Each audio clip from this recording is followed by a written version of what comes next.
వైకుంఠపాళి రాజకీయాలు ఆడేది నారా చంద్రబాబు నాయుడు గారు తప్ప మరొకరు కాదు అని కూడా ఈ సందర్భంగా నేను చెప్పదలుచుకున్నా.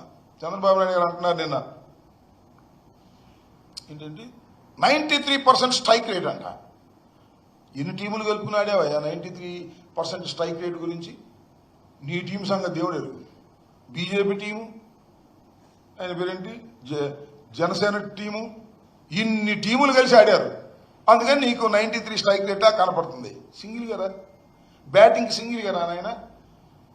క్లీన్ బౌల్ డక్అవుట్ కాకపోతే అప్పుడు నన్ను అడుగు. సింగిల్గా ఆడినటువంటి తత్వం ఎప్పుడైనా ఉందా?